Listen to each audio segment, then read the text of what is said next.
So if anybody's attended any of our previous webinars, especially a previous one I've done on SEO, has seen this graph, okay? This was the search engine landscape in 2005. So it was very competitive. It was 37% Google, 30% Yahoo. You had MSN in there, you have AOL, you have FGs, you have all that fun stuff, okay? So it's a pretty competitive space, but it's 14 years ago. This is where we're at now. And I really wanted to take a second with this. Even though everybody's seen a graph like this, I'm sure in the past 6 months, this is nothing new. I really wanted to drive a point home to you, to people, because I actually got into a conversation a few days ago with a friend, and he actually said something that I never even really thought about, what some people might thinking that really needs to be addressed.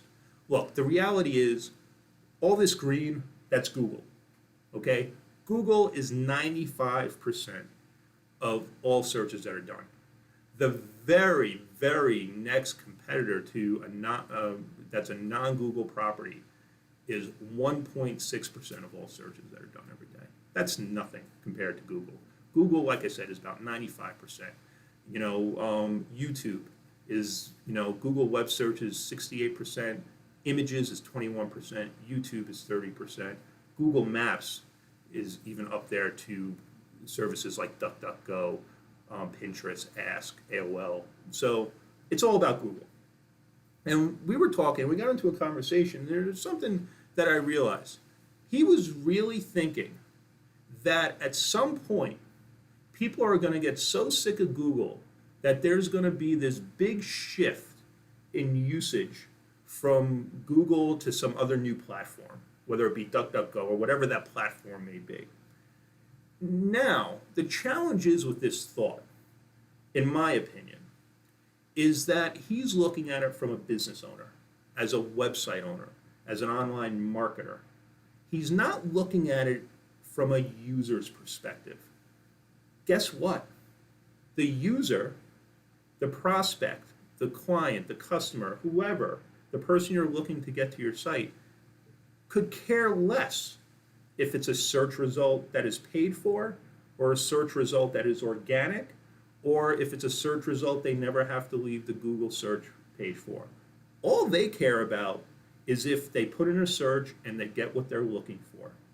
So the reality is, for anybody who's hoping there's going to be some good, some big shift and this is all going to go away and there's going to be a tipping point where Google went too far, the reality is, as far as users are concerned, as long as they're getting the best search result, they likely don't care.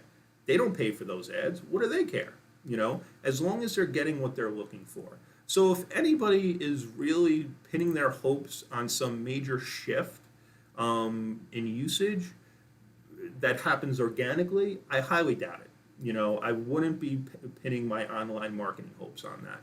Now, who knows? I don't have a crystal ball, but it doesn't make sense. And this is a little bit different, too, than when it was, and I was very lucky because I started in the online marketing space in the late 90s, so I've seen the whole progression till today.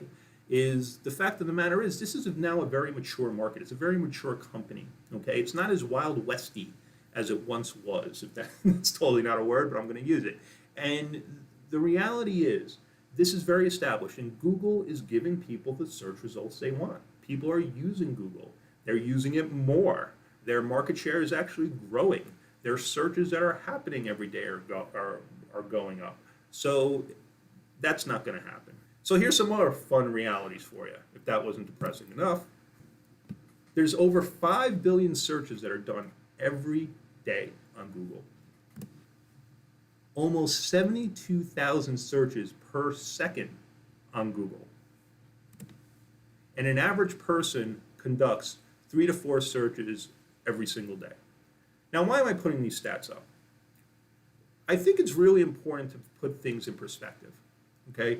So, hey, have organic click-through rates gone down from, 48% to 46%? Absolutely. But it's still 46% of 5 billion searches that are done every day. So, it's not the end of the world. Now, currently. But I will say right now, because we work with a lot of clients over here, helping them with their organic search and things like that, and we're working as far as tactics and things. And if all things are left even across the board, a lot of companies who get a lot of traffic through organic search are seeing those 4 or 5% drops where they're still ranking well. They're doing a good job with their SEO. They're doing a good job with their content. So this is something that needs to be thought about. And we'll discuss a little bit more what to do with that a little bit further down the presentation. But this is something that we all really kind of just have to accept, is that they're still putting billions of a lot of traffic out every single day. Also, some other things that are important to really think about is that YouTube is the second largest search engine right after Google. It's bigger than Bing, Yahoo, Ask combined. Okay, we already touched upon this before. And also, just staying on the Google front, is that YouTube has about 1.9 billion active users monthly. So this, I really just wanted to put that stat out there and have people really think about that, because a big part of anybody's strategy as far as organic search really has to be thinking about video. And here, now we're really going to get into new stuff. I think everything beforehand, the last couple stats, aren't really surprising to anybody. But here's the bigger issue of why all of this is happening now and why it's accelerating. In 2014, all right, Google spent a little over $500 million to purchase artificial intelligence company DeepMind. Okay, now over the past few years, they've purchased 38 AI-related businesses. So what's going on there? As AI gets smarter, they'll be able to answer more questions. Now, everybody on this call, if you're in the business of providing one-shot answers, like how old is, whoever, or what's the temperature for this, or what's the recipe for this, you're really going to be in trouble. Because as Google's indexing and taking this information in, and AI is getting smarter and smarter and smarter, they're going to be able to answer more and more complex questions, okay? And keeping that traffic on Google, okay, where they can then monetize it or sell it. So that's extremely important to think about, is how AI plays all into this. And one thing that has occurred that I've seen over the past 6 years, I would say about 7 years ago, and I might be wrong, and anybody can correct me, we started hearing about what's called rank brain. There's really 3 things Google ranks a site with. Content, what's the internet? The internet's content. That's your videos, that's your websites, it's all that. That's what the internet is. The internet is content. The second thing that Google ranks sites with is links. That was really what put them on the map, in the beginning, was they were the first one to take off-site factors and look at those links as like votes. So they were the first ones to get away from just looking at the website where people could game keyword density, things like that, and see, hey, who's linking to this site? Hey, if these are quality sites too, the days of PageRank, if really great sites and reputable sites are linking to this page of this site, this must be a really good site.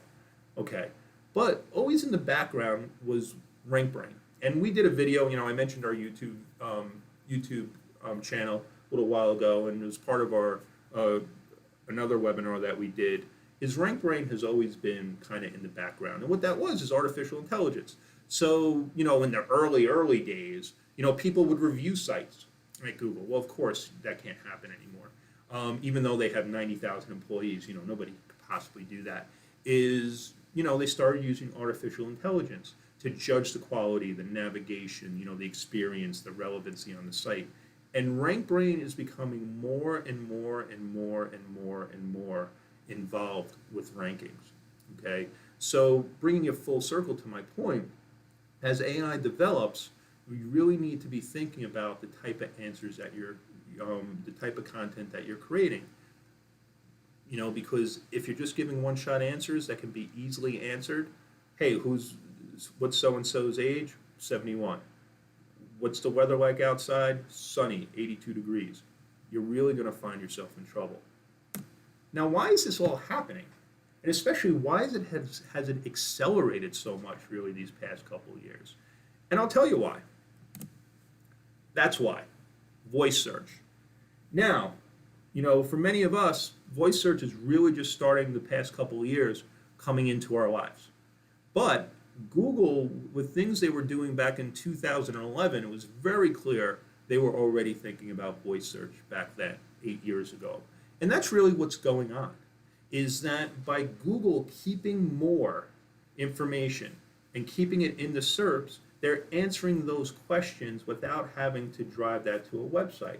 Because you can't answer voice search having to bring somebody to another site. You can answer it by keeping it on your site.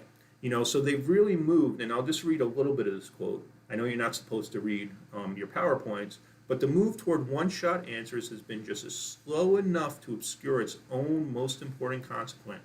King of the internet as we know it, the conventional web with all of its tedious pages and links is giving way to the conversational web in which chatty AIs reign supreme. This is extremely important. So when you ask, and I do it all the time, I haven't even realized how much voice search is in my life, but I do it as far as weather. I do it on my phone. You'll be surprised how often you're using voice search now, and that's where everything is going. I'm sure everybody on this phone has an Echo or has a Home or whatever other devices out there that they use to listen to music and answer simple questions, and it's just developing from there. But that all starts with the search engines.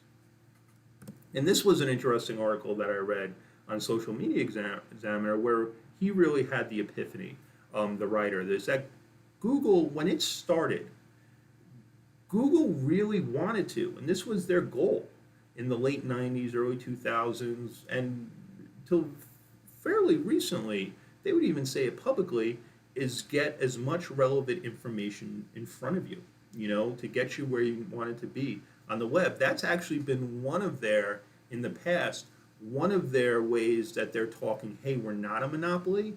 We've always been trying to get people off of Google as fast as possible, whether that was whether that was clicking on our ad or organic search result. They were actually trying to get people away from Google. And that's always been kind of their defense of like, hey, we're not a monopoly. We're pushing all this traffic out. That's our goal, is to push all that traffic out. And that's what's changing now, is that they're no longer pushing that traffic out. They're keeping that traffic there. But the kicker is they're doing it with webmasters' content where they didn't pay for, okay? Back in the day, there was this kind of symbiotic relationships. Hey, we'll follow your rules, we'll give you our content, and you'll send us traffic. Now, granted, I can't stress enough, they're still pushing a ton of traffic out there, but now they're keeping more content and displaying more content on their own searches. So they're starting to get into a little sticky area, which I will be very interested to see how that develops over the coming years. So that's what's going on with voice, and that's the driver of a lot of these changes, is voice search.